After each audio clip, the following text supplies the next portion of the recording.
शोकाकुल कुटुंब, शुद्धोधनाची कुटुंबीय मंडळी छन्न परत येण्याची आतुरतेने वाट पाहत होती.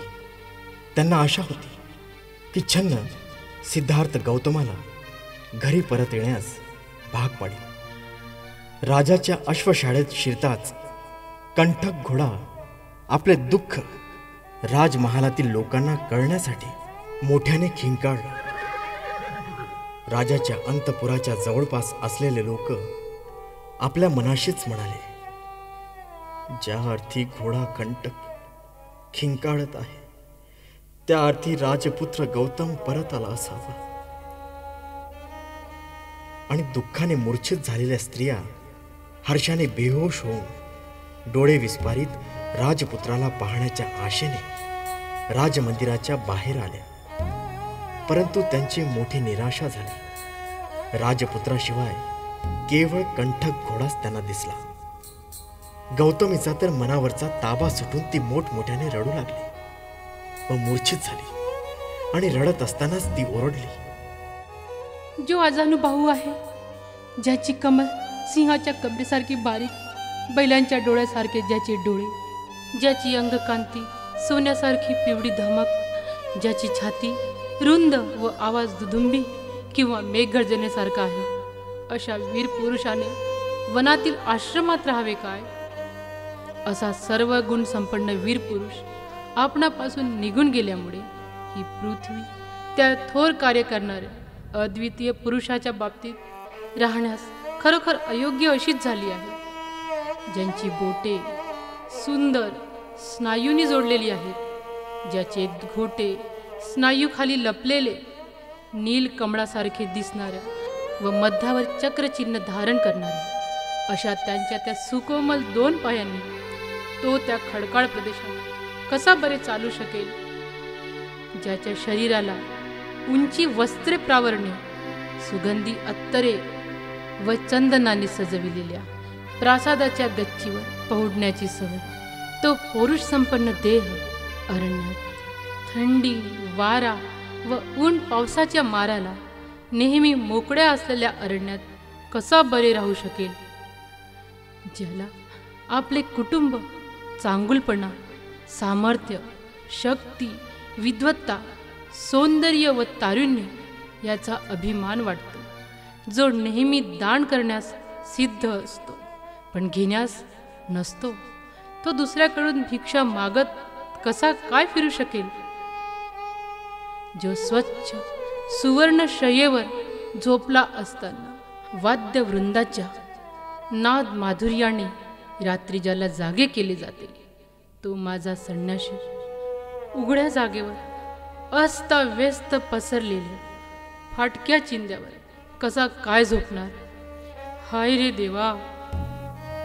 हा असा हृदयद्रावक शोक ऐकून तेथील स्त्रिया एकमेकींच्या गळ्यात गळा घालून थरथरण्याच्या वेळी जशा आपल्या फुलातून मध गाळतात तशा आपल्या डोळ्यातून अश्रुधारा गाळीत होत्या.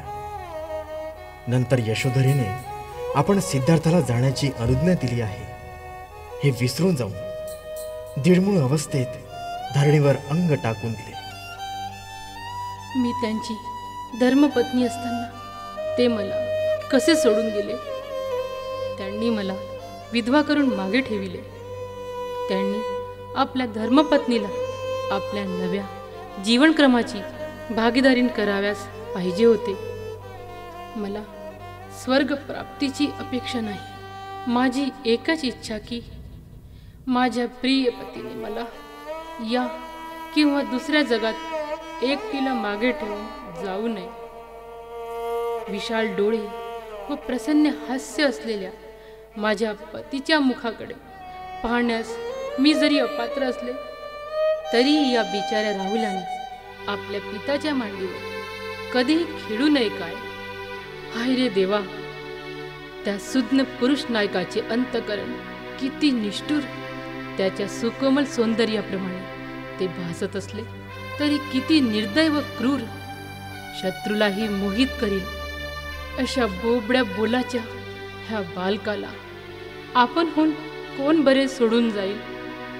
माझे हृदय खरोखर मोठे कठोर आहे.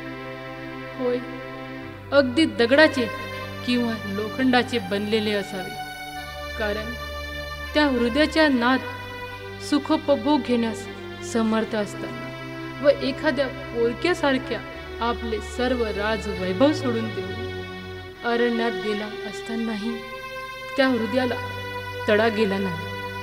पण मी काय करू? आता मला हे दुःख सहनच होत नाही. अशा तऱ्हेने दुःखाने मूर्छित होऊन यशोधरा एकसारखी आक्रंदत होती.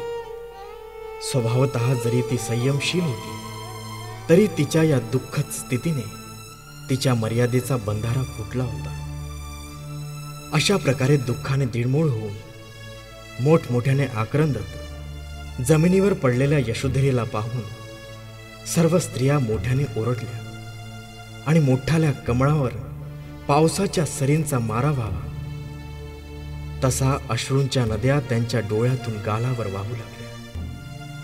छन्न आणि कंठक परत आले हे ऐकून आणि आपल्या मुलाचा दृढ निश्चय समजताच दुःखित होऊन राजा शुद्धोधन धरणीवर पडला. दुःख विवळ झालेल्या शुद्धोधनाला सेवकांनी सावरून धरले. तेवढ्यात त्यांनी अश्रूंनी डबडबलेल्या डोळ्यांनी त्या घोड्याकडे पाहिले आणि जमिनीवर अंग टाकून विवळून तो रडू लागला. त्यानंतर शुद्धोधन उठला आणि मंदिरात गेला. त्याने तेथे देवाची प्रार्थना केली आणि पूजा अर्चा करून आपला मुलगा सुरक्षित परत यावा म्हणून देवाची आराधना केली.